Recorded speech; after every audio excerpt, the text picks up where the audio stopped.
ഒരു പൊളിറ്റീഷ്യൻ എന്ന നിലയിലും അതുപോലെ തന്നെ ഒരു നല്ല മനുഷ്യൻ എന്ന നിലയിലും ഒരുപാട് പേരുടെ മനസ്സിൽ സ്ഥാനം പിടിച്ച ഒരു സ്പെഷ്യൽ ഗസ്റ്റാണ് ഇന്ന് നമ്മളോടൊപ്പം ജോയിൻ ചെയ്യാൻ പോകുന്നത്. അതുപോലെ തന്നെ ഒരുപാട് അമ്മമാരുടെ കണ്ണിലുണ്ണിയായിട്ടുള്ള ഒരു വ്യക്തി, അങ്ങനത്തെ വ്യക്തിയാണ്. കാരണം അദ്ദേഹം ഒരു സ്റ്റാർ തന്നെയാണ്. ആ സ്റ്റാറാണ് ഇപ്പോൾ നമ്മളോടൊപ്പം ജോയിൻ ചെയ്തിരിക്കുന്നത് Chandy Oommen sir. Welcome sir. ഇത് പാവങ്ങളുടെ നമ്പർ 1 പോഡ്കാസ്റ്റാണ്. അപ്പോൾ ഒരു പാവമായിട്ടുള്ള മനുഷ്യനാണ് എൻ്റെ മുന്നേ ഇരിക്കുന്നത്. അപ്പോൾ മച്ചാൻസ് പോഡ്കാസ്റ്റിലേക്ക് സ്വാഗതം sir. Thank you so much. ശരിക്കും സാറിൻ്റെ ഇപ്പോൾ പൊളിറ്റിക്സ് എല്ലാം മാറ്റി വെച്ചിട്ട് ഞാൻ സാറിൻ്റെ കുടുംബത്തിലേക്ക് ഇറങ്ങിച്ചെല്ലാണ്. സാറ് വളർന്ന ഒരു സാഹചര്യമുണ്ട് ശരിക്കും കുടുംബത്തിൽ. അവിടെ നോക്കുമ്പോൾ ഒരാൾ, അതായത് ഒരു ആൺതരി എന്ന് പറയുന്ന ഒരാളാണ്. ബാക്കിയെല്ലാം പെൺതരികളായിരുന്നു, സ്ത്രീകളായിരുന്നു. ശരിക്കും അമ്മാമ്മ, അതുപോലെ തന്നെ ചേച്ചി, പിന്നെ തൊട്ട് നടുക്കുള്ള അച്ചു, മറിയ ചേച്ചി. അപ്പോൾ അതുപോലെ തന്നെ ഒരു മെയ്ഡുണ്ട്, 30 വർഷം ഉണ്ടായിരുന്നു. അതെ.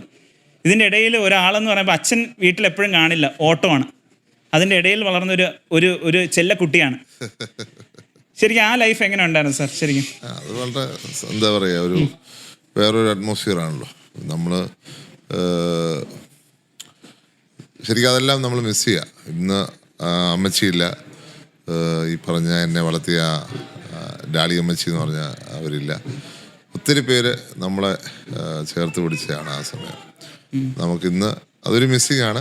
പ്രത്യേകിച്ച് അമ്മച്ചി ഇല്ലാത്തത് വലിയൊരു വിഷമമായിട്ടുള്ളൊരു കാര്യമാണ്. ചൂട് കാലം ജീവിക്കുമെന്നാണ് ഞാൻ വിചാരിച്ചത്. പക്ഷേ ഞാൻ ഡൽഹിയിൽ പോയ ഉടനെ അമ്മച്ചിയും വിത്തിൻ 1 ഇയർ അമ്മച്ചി മരിച്ചുപോയി. ശരിക്കും ഉസ്താദ് ഹോട്ടലിലെ ഒരു ദുൽഖർ സൽമാനാണ്. അതില് കുറെ പെങ്ങന്മാരും അതിൽ നോക്കുമ്പോൾ ദുൽഖർ സൽമാൻ ഒരു ഷെഫായിട്ടാണ് മാറിയിരിക്കുന്നത്. സാറ് ഒരു പൊളിറ്റീഷ്യൻ അല്ലായിരുന്നെങ്കിൽ എന്തായിട്ട് മാറിയാണ് ശരിക്കും? എനിക്ക് അത്ര ഷുവർ അല്ല. സോഷ്യൽ വർക്കായിരിക്കും, അപ്പോഴും സോഷ്യൽ വർക്കായിരിക്കും, അല്ലെങ്കിൽ അഡ്വക്കേറ്റ് ആയിരിക്കും. ഹൈപ്പോതെറ്റിക്കൽ എന്ന് പറയാൻ പറ്റത്തില്ല. പാസ്റ്റ് ക്വസ്റ്റ്യൻ എങ്ങനെ മറുപടി പറയാൻ പറ്റും? അഡ്വക്കേറ്റ് എന്നൊക്കെ പറയുമ്പോൾ ശരിക്കും നമ്മുടെ സുരേഷ് ഗോപിയെ പോലെയൊക്കെ ആവുമോ? മറ്റേ സിനിമയിലെ ചിന്താമണി കൊലക്കേസിൽ അങ്ങനെ പാവങ്ങളെ സഹായിക്കുന്ന അത് ആളെ കൊന്നുകൊണ്ട് ചെയ്യാൻ ഉദ്ദേശിക്കുന്നത്, ആളെ സ്നേഹിച്ച് കൊല്ലും അങ്ങനെ. അത് പിന്നെ കുഴപ്പമില്ല, ആളെ കൊന്നുകൊണ്ട് ഉദ്ദേശിക്കുന്നില്ല എന്തായാലും. ഓക്കെ. അച്ചു ഇടയിലെ ആള്, രണ്ടാമത്തെ സിസ്റ്റർ. പുള്ളിക്കാരി ഒരുപാട് പേടിപ്പിച്ചിട്ടുണ്ടല്ലേ ജീവിതത്തിൽ?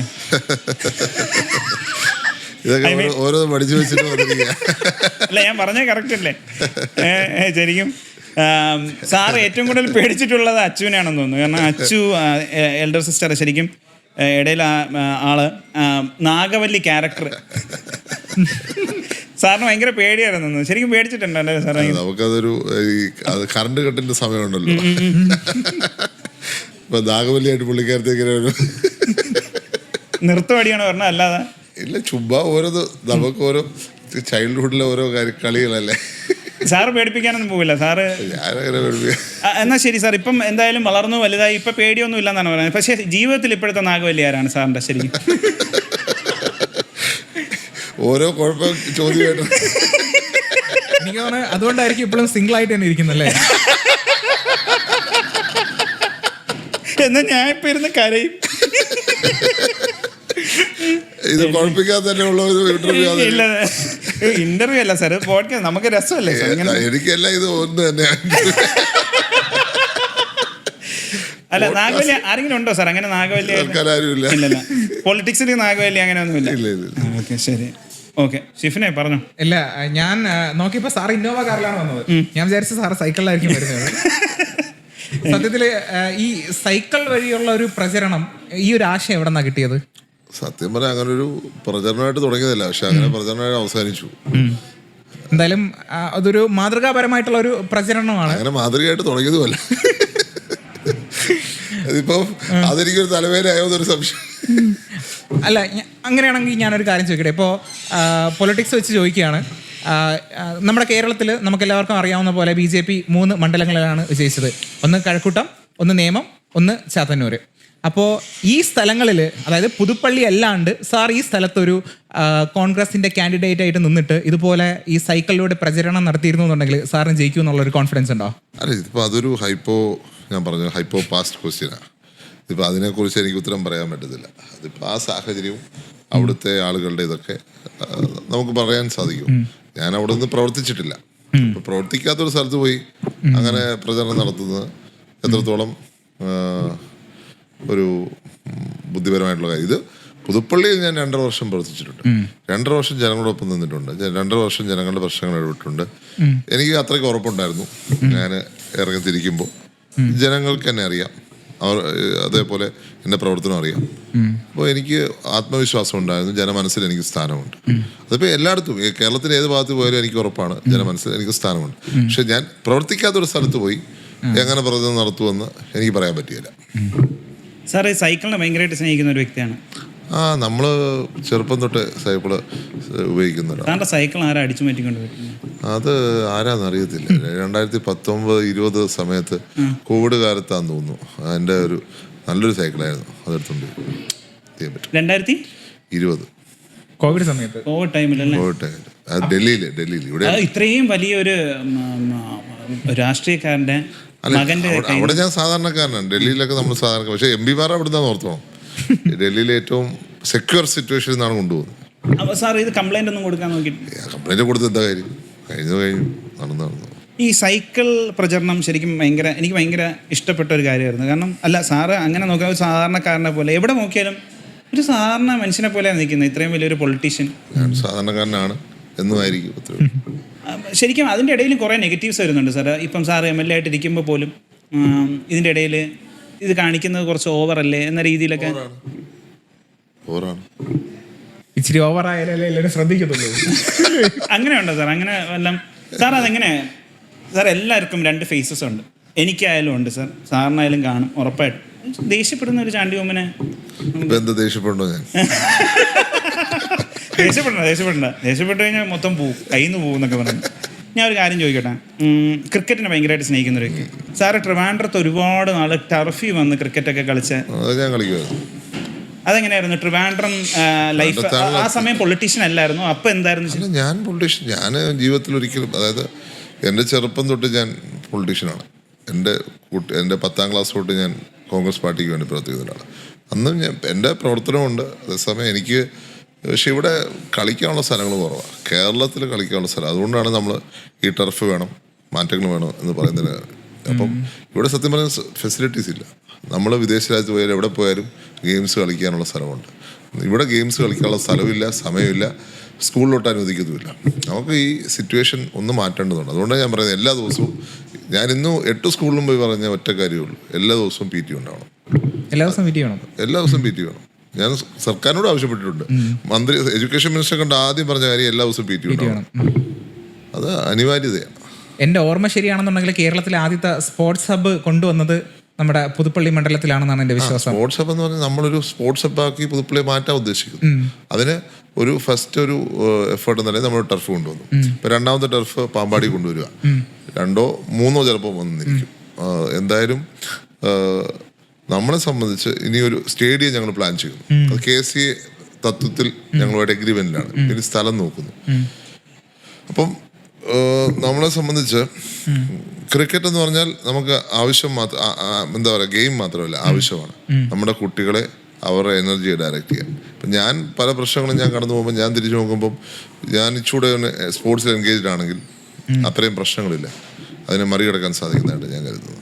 സാർ, അതിൻ്റെ കൂട്ടത്തിൽ ഞാനൊരു കാര്യം താങ്കളുടെ ശ്രദ്ധയിൽ കൊണ്ടുവരാണ്. മറ്റൊന്നുമല്ല, നമ്മുടെ കേരളത്തിനെ റെപ്രസെൻ്റ് ചെയ്തിട്ട് നാഷണൽസൊക്കെ കളിക്കാൻ പോകുന്ന പിള്ളേരുണ്ട്. ഈ പിള്ളേരൊക്കെ കൂടുതലും ട്രെയിനിൻ്റെ ടോയ്ലറ്റിൻ്റെ അടുത്ത് ഇരുന്നിട്ടൊക്കെയാണ് ഇവർ പോകുന്നത്. സോ ഇവർക്ക് പ്രോപ്പറായിട്ടുള്ള ഒരു കൺസിഡറേഷൻ ഇതുവരെ കിട്ടുന്നില്ല എന്നുള്ളൊരു സംഗതി ഉണ്ട്. അപ്പോൾ അങ്ങനെ കൺസിഡറേഷൻ കിട്ടാത്തപ്പോഴാണ് നമ്മൾ മെസ്സിയെ കൊണ്ടുവരാൻ ശ്രമിച്ചത്. അത് നമ്മൾ മറക്കണ്ട. കാരണം ഇന്ത്യയിൽ നമുക്ക് സ്പോർട്സിന്റെ പ്രൊമോഷൻ ആവശ്യമാണ്. പക്ഷെ മെസ്സിയെ കൊണ്ടുവരും നല്ലത് തന്നെ. പക്ഷെ നമ്മൾ ഇവിടുത്തെ കുട്ടികളോട് എന്ത് ചെയ്യുന്നു എന്ന് നമ്മൾ ആലോചിക്കണം. അവര് വഴിയിലിരുന്ന് പോകുമ്പോഴാണ് നമ്മൾ 16 കോടി രൂപ കൊടുത്താണ് അന്ന് ശ്രമിച്ചത്. പക്ഷെ വന്നുമില്ല.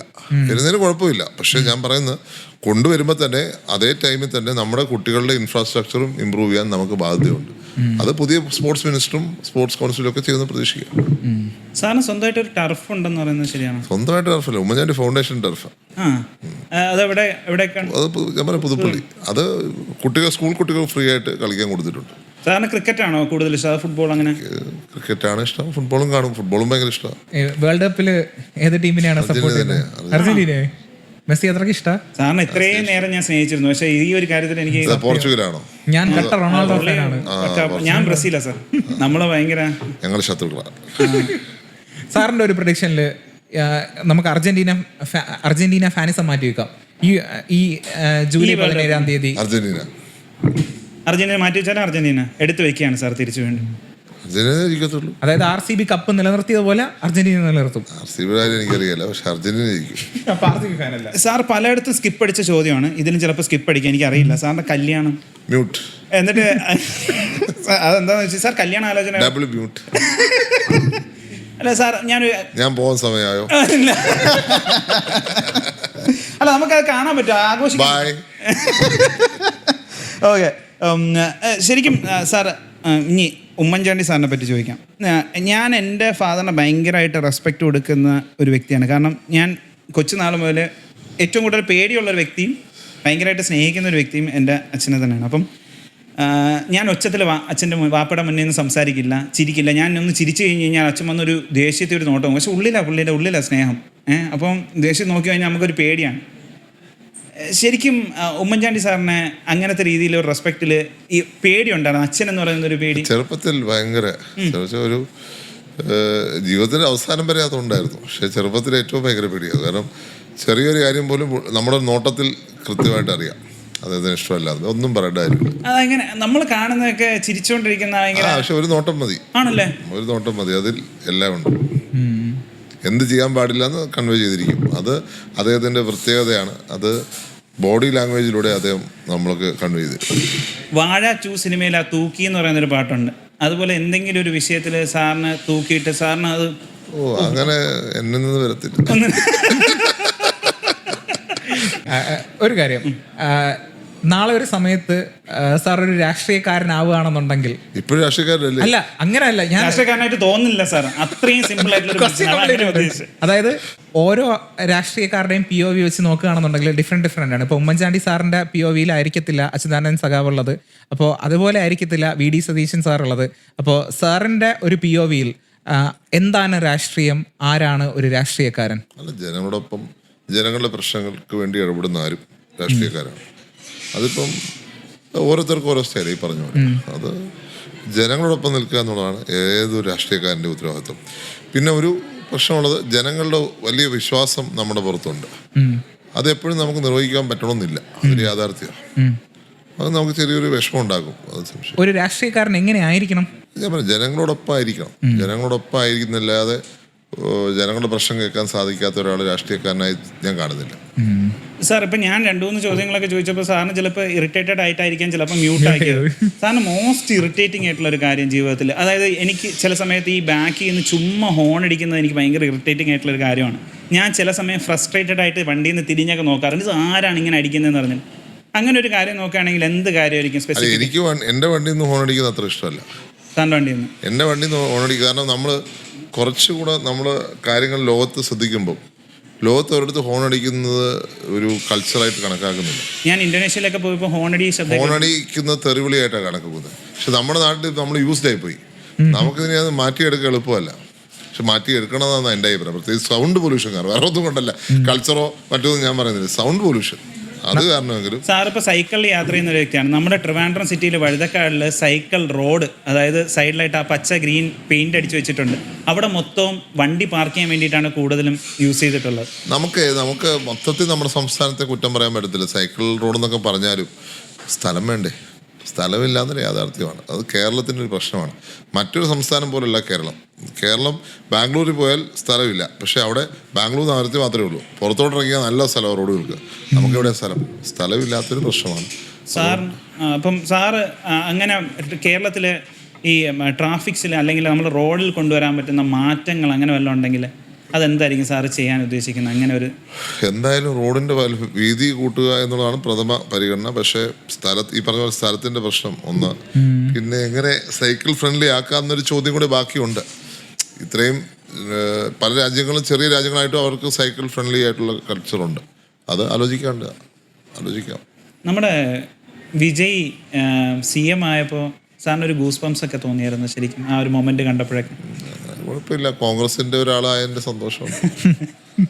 വിജയ് ഇതേപോലെ ആവുമെന്ന് വിചാരിച്ചിരുന്നു? നമ്മളൊക്കെ 10 സീറ്റ് അതിനപ്പുറം നമ്മൾ ചിന്തിച്ചിട്ടേ ഇല്ലായിരുന്നു സാർ. എനിക്കൊരു തോന്നലുണ്ടായിരുന്നു, ഒരു ചാനൽ മാത്രമാണല്ലോ അവർ പറഞ്ഞത്, അപ്പം അതുകൊണ്ട് മാത്രം ഒരു സംശയം ഉണ്ടായിരുന്നെങ്കിലും അയാളാവാൻ സാധ്യതയുണ്ടെന്ന് തോന്നലുണ്ടായിരുന്നു. കാരണം അദ്ദേഹം വോട്ട് ചെയ്യാൻ പോയപ്പോൾ അദ്ദേഹത്തിൻ്റെ കൂട്ടത്തിലുള്ള ക്രൗഡ്, അദ്ദേഹം എവിടെ ചെല്ലുമ്പോഴുള്ളൊരു ക്രൗഡ്. അതുകൊണ്ട് സിനിമ ലോകത്തിലാണ് തമിഴ്നാടുള്ളത്. ആ ലോകത്തിലെ താരം വരുമ്പോൾ അവർ വോട്ട് ചെയ്യുന്നൊരു ഫീലിംഗ് എനിക്കുണ്ടായിരുന്നു. അപ്പൊ ലാലേട്ടനൊക്കെ ഇവിടെ വന്നു കഴിഞ്ഞ് കഴിഞ്ഞാൽ ആ ഒരു ഇമ്പാക്ട് ഉണ്ടാക്കാൻ പറ്റും? കേരളം ആ ഒരു മോഡലല്ലല്ലോ. കേരളം ടോട്ടലി പൊളിറ്റിക്കലാണ്. നമ്മൾ എന്തൊക്കെ പറഞ്ഞാലും നമ്മുടെ രാഷ്ട്രീയം എന്ന് പറഞ്ഞാൽ രാഷ്ട്രീയമാണ്. കമ്മ്യൂണിസ്റ്റുകാർ കമ്മ്യൂണിസ്റ്റാണ്, കോൺഗ്രസ്സുകാർ കോൺഗ്രസ്സുകാരാണ്, ബി ജെ പി ആണ്, ബാക്കിയുള്ള പാർട്ടിക്കാർ ആ പാർട്ടി തന്നെ. ഇതിൻ്റെ ഇടയ്ക്കാണ് കുറച്ച് ന്യൂട്രലായിട്ടുള്ളവർ. അവരിങ്ങോട്ടും അങ്ങോട്ടും ഷിഫ്റ്റ് ചെയ്യുന്നതനുസരിച്ച് കോൺഗ്രസ്, ചിലപ്പോൾ BJP, ചിലപ്പോൾ CPM എന്നുള്ള രീതി വരുന്നു. ഇവരെയൊക്കെ നമുക്ക് ഈ പറഞ്ഞ മൈനോറിറ്റി ആയിട്ടുള്ള ആൾക്കാരെയൊക്കെ നമുക്ക് സോഷ്യൽ മീഡിയ വഴി ക്യാൻവാസ് ചെയ്യാൻ പറ്റുമെന്ന് സാറിന് തോന്നുന്നുണ്ടോ? സോഷ്യൽ മീഡിയ എന്ന് ചിലപ്പോൾ ഒരു ന്യൂസൻസ് ആയിട്ട് ചിലപ്പോൾ വരുന്നുണ്ട്. 90% കറക്റ്റ് ആണെങ്കിലും ഒരു 10% ന്യൂസൻസ് വാല്യൂ. ഈ പറഞ്ഞ പോലെ ആൾക്കാരെ പറ്റി കള്ളത്തരങ്ങൾ പറയുക, വ്യാജ വാർത്ത ഉണ്ടാക്കുക, അതുപോലെ ഫേക്ക് ആയിട്ടുള്ള ന്യൂസ്, വാട്സാപ്പ് യൂണിവേഴ്സിറ്റി വരുമ്പോൾ അത് സോഷ്യൽ മീഡിയയുടെ എന്താ പറയുക ബാക്ക് സൈഡാണ്. അത് ഒഴിവാക്കി ഒരു സോഷ്യൽ മീഡിയക്ക് അതിനെപ്പോഴും പ്രസക്തിയുണ്ട്. ഈ രാഷ്ട്രീയത്തിൽ സോഷ്യൽ മീഡിയ ഇമ്പോർട്ടൻ്റ് ആണ്? 100% ഉറപ്പാണ്. നമ്മുടെ വിജയ് CM ആയതുപോലെ ഇനി വരും കാലങ്ങളിൽ സാറ് ഒരു CM ആയി മാറിയാൽ സാർ ആദ്യം ചെയ്യാൻ പോകുന്ന ഒരു കാര്യം എന്തായിരിക്കും സാർ? നമ്മളെ സംബന്ധിച്ചിടത്തോളം റോഡുകൾ ഏറ്റവും വലിയ പ്രശ്നമാണ്. അതിനായിരിക്കും സാർ ഫസ്റ്റ് ഞാൻ ഇപ്പോഴത്തോട്ട് പ്രയോറിറ്റി കൊടുക്കുന്നതാണ്. ഇപ്പോഴത്തോട്ട് ഇന്ന് ഞാൻ എൻ്റെ മണ്ഡലത്തിൽ എൻ്റെ വീടിനടുത്തുള്ള റോഡ് വന്നപ്പോൾ ആ റോഡ് നിന്ന് കുഴിക്കുക. ഞാൻ വണ്ടിയിൽ നിന്ന് ഇറങ്ങി ഈ പുള്ളിയോട് ചോദിച്ചു ആരാ പെർമിഷൻ തന്നു ചോദിച്ചു. പെർമിഷൻ 12 ദിവസം മുമ്പ് തന്നു. അപ്പം ഞാൻ ചോദിച്ചു ഈ ദിവസം തന്നെ നിങ്ങൾക്ക് കുഴിക്കണം, ഇന്ന് സ്കൂൾ തുറക്കുന്ന ദിവസമാണ്, ഇവിടെ മൊത്തം ബ്ലോക്ക് ആയിരിക്കുകയല്ലേ. അപ്പം ഞാൻ പറഞ്ഞു ഒറ്റ കാര്യമുള്ളൂ, എന്നോട് കൂടി അനുമതി ചോദിക്കണം. അത് പോട്ടെ, ചോദിച്ചില്ല, വേണ്ടെന്ന് വെക്കാം. ഈ റോഡ് കുഴിച്ച റോഡ് ഒരാഴ്ചക്കുള്ളിൽ നിങ്ങൾ ടാർ ചെയ്ത് തിരിച്ചിടണം. അത് മാത്രമാണ് ഞാൻ പറഞ്ഞത്. കാരണം ഇതിനൊരു പരിധിയുണ്ട്. കുഴിക്കുക, ടാർ ചെയ്യുക, അടുത്ത 10 ദിവസം കഴിയുമ്പോൾ വീണ്ടും കുഴിക്കുക, അതേ സ്ഥലം. അപ്പം ആളുകൾക്ക് ബുദ്ധിമുട്ടല്ലേ? ആളുകൾ സത്യം പറഞ്ഞാൽ ഞാൻ ഈ വീടുകൾ കയറി ചെല്ലുമ്പോൾ അവർ ഒറ്റ കാര്യം മാത്രമേ ആവശ്യപ്പെടുന്നുള്ളൂ. ആ ഒറ്റ കാര്യമാണ് റോഡ് ടാർ ചെയ്ത് തരിക. വേറൊന്നും അവർ ആവശ്യപ്പെടുന്നില്ല. നല്ല റോഡുകളുണ്ടാവും. ഇതാണ് അവർ ദിവസവും കുഴിച്ചിട്ട്. അപ്പം ഞാൻ MLA ആയിട്ട് തന്നെ ഫസ്റ്റ് പരിഗണന കൊടുക്കുന്നത് ഈ റോഡുകൾക്കാണ്. എൻ്റെ പ്രയോറിറ്റി റോഡാണ്. ഇത് കുറേ അധികം കാര്യങ്ങളിങ്ങനെ സാറിന് നിരന്തരമായിട്ട് മൈക്കുകൾ വേട്ടയാടായിരുന്നു. കാരണം ഈ ശരിക്കും പറഞ്ഞു കഴിഞ്ഞാൽ മീഡിയാസ് സാറിൻ്റെ മുന്നിൽ വരുന്നു, സാറിൻ്റെ അടുത്ത് ചോദിക്കുന്ന എല്ലാ ചോദ്യങ്ങളും ഇത് തന്നെയായിരുന്നു. അതായത് ഈ ഇലക്ഷൻ കഴിഞ്ഞ് റിസൾട്ട് വന്ന് സ്ഥാനാർത്ഥികളെ പ്രഖ്യാപിക്കുമ്പോൾ ഓരോ ഇത് കൊടുക്കുമ്പോഴും പ്രതീക്ഷിച്ചിരുന്നോ സാറിന് മന്ത്രിസ്ഥാനം പ്രതീക്ഷിച്ചിരുന്നു? നമ്മളെല്ലാരും പ്രതീക്ഷിച്ച ഒരു കാര്യം തന്നെ. ആദ്യം അനുമോദനവും പിന്നെ അനുശോചനമായിരുന്നു. ഇത് രണ്ടും മാനേജ് ചെയ്യേണ്ട അവസ്ഥയിലാണ് ഞാൻ. ചില കാര്യങ്ങൾ നമ്മൾ ആൾക്കാർ പറഞ്ഞ് ഹൈപ്പ് കയറ്റി സാർ നമ്മളും അറിയാതെ അങ്ങ് ചിന്തിച്ചു. അങ്ങനത്തെ സ്റ്റേജിലായിരുന്നു ചാണ്ടി ഉമ്മൻ. എനിക്ക് ഒരുവിധം ഒരു ഐഡിയ ഉണ്ടായിരുന്നു. എനിക്ക് തുടക്കത്തിൽ തന്നെ ഒരു ഫീലിംഗ് ഉണ്ടായിരുന്നു നടക്കത്തില്ല എന്നുള്ളത് എനിക്ക് എൻ്റെ മനസ്സിലുണ്ട്. എന്നാലും ഞാനൊരു കാര്യം, കാരണം എൻ്റെ അടുത്ത് ഒരിക്കലും കമ്മ്യൂണിക്കേഷൻ ഇല്ല. നിങ്ങൾ പറയുന്നതല്ലേ, മാധ്യമങ്ങളെ വിശ്വസിച്ചാൽ വിശ്വസിക്കുന്ന ഒരവസ്ഥ. സാറ് മറ്റേ തമിഴ് കാര്യം പറഞ്ഞു, നിന്നെ നമ്പിന് അല്ല സാർ. അപ്പോൾ ഞാൻ പറയാത്ത എൻ്റെ കാര്യം വെക്കുക, ഇതാ പ്രശ്നം. ഇതാണ് മാധ്യമങ്ങളെ, ഞാൻ പറഞ്ഞൊരു കാര്യമാണ്. മാധ്യമങ്ങളെ വിശ്വസിച്ചാൽ വിശ്വസിച്ചവരുടെ അവസ്ഥ വേറെ തമ്മിലാക്കുക സാർ. അതാണ് ഇതാണ് ഇങ്ങനെയാണ് വളച്ചൊടിക്കുന്നത്. മനസ്സിലായി. ഉള്ള കാര്യം പറഞ്ഞു സാർ. ശരിക്കും അപ്പോൾ കമ്മ്യൂണിക്കേഷൻ ഇല്ലാത്തതുകൊണ്ട് എന്നാണ് പറഞ്ഞത്. അപ്പോൾ സാറിന് എന്നെ വിളിച്ച് പലരും കൺഗ്രാജുലേറ്റ് ചെയ്തുകൊണ്ടിരിക്കുക. ഞാൻ അപ്പോഴൊക്കെ പറയുന്നുണ്ട് വരട്ടെ. ചിലടത്ത് ഞാൻ പിന്നെ അക്സെപ്റ്റ് ചെയ്യാൻ തുടങ്ങി. കാരണം വെച്ചാൽ ഇത് എനിക്ക് എല്ലായിടത്തും പറഞ്ഞു നടക്കാൻ പറ്റുമോ, ഇത് അല്ല എന്ന് പറയാൻ പറ്റും. അതുകൊണ്ട് ഞാനും അക്സെപ്റ്റ് ചെയ്തു. ഓക്കെ. ഇപ്പോഴത്തെ സാഹചര്യത്തിൽ ഇപ്പം നിൽക്കുന്ന MLA സ്ഥാനത്തിൽ സാർ എത്രമാത്രം സാറ്റിസ്ഫൈഡ് ആണ്? 150%. അത് ജനങ്ങളുടെ സപ്പോർട്ട് ഉള്ളതുകൊണ്ടാണ്. അതുകൊണ്ട് മാത്രം. ജനങ്ങളുടെ ഹൃദയത്തിൽ എനിക്ക് സ്ഥാനമുണ്ട്. ഇപ്പം മന്ത്രിയായിട്ട് നഷ്ടപ്പെട്ടു പോകുന്നതിനെക്കാട്ടി നല്ലതല്ലേ ഇങ്ങനെ ഇരുന്നത്?